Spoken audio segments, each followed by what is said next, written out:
This is Sachin VC. Welcome back to my YouTube channel Sach Film. So today we are going to discuss on a topic view range. View range in Revit. Actually, view range is a fairly confusing topic, and it seems like I talk to many of the peoples, and they just tell me like it's a trial and error method, and we just adjust a view range until the view look like what they want.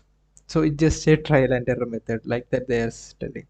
But actually, because of that, we made a R&D on it. We made some research and all. So finally, made some conclusion. That's what we are going to discuss on this session. In Revit, the view range is sometimes referred as a visibility range. So it is applicable for the floor plan as well as reflected ceiling plan. So in Revit, for approaching view range, we have two methods. First method is go to the property box, then you will find the view range from here. So click here, then you can update the view range. And also the shortcut for the view range is VR. So in the view range, we have four inputs. One is top, cut plane, then bottom, and level, view depth level. These are the four inputs that we need to identify and we need to provide. So I have annotated the those four items in the section box that you can see here. Top, cut plane, and bottom, and view depth. So based on the value I have like I have made one detail line that you can see here. So first is top. Top in the sense we have a reference level that is associated level first floor. From that one 7 feet 6 inches.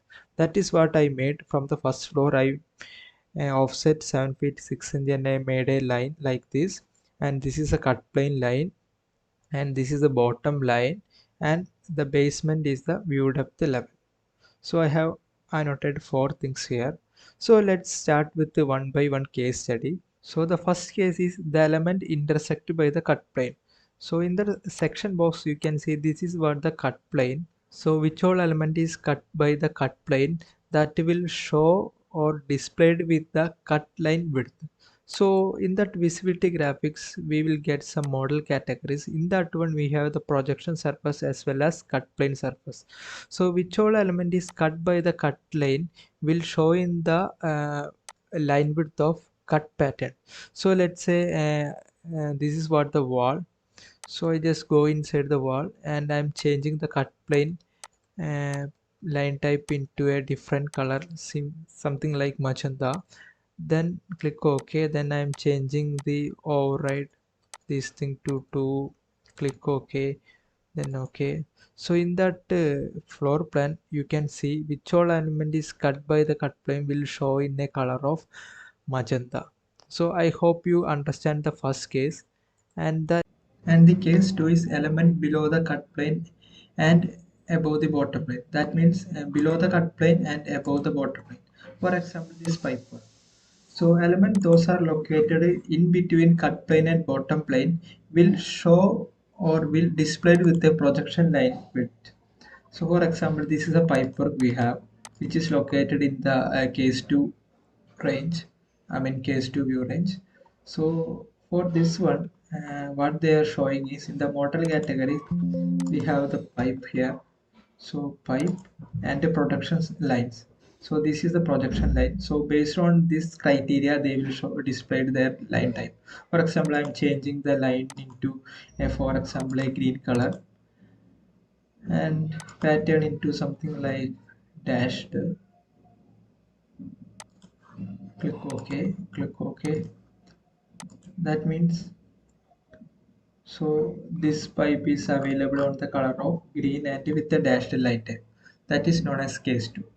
And we are moving to the case 3, the elements which is above the cut plane and below the top plane.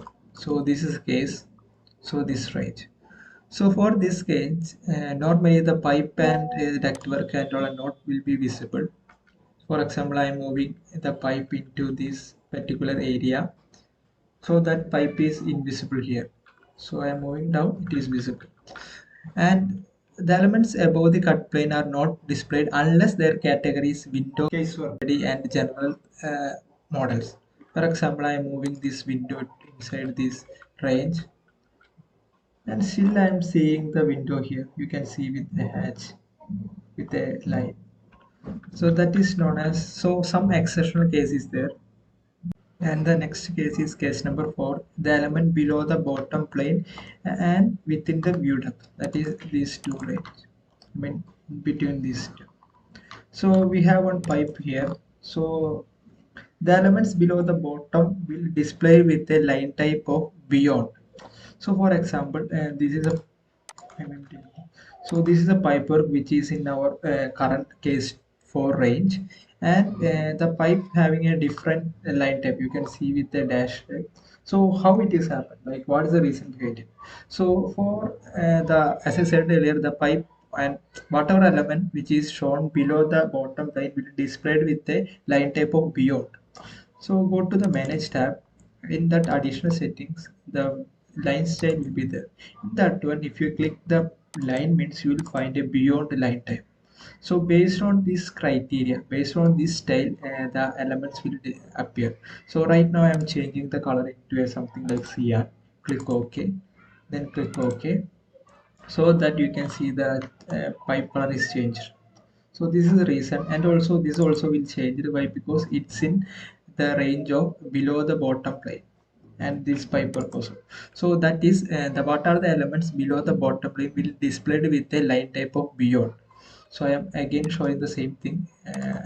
This is the beyond line type, so it will be appear in a different color.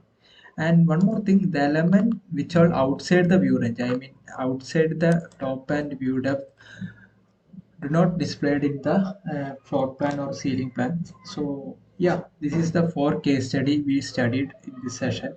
I mean, first case is intersected by the cut plane, this one, and next is below the cut plane and bottom plane, and above the cut plane and top, and the fourth one is below the bottom plane. So yeah, I hope you understand the something about view range. So yeah, that's it from my side. This is Sachin from Sachin channel. Thank you guys. Hope you see in the next video. Thank you. Bye.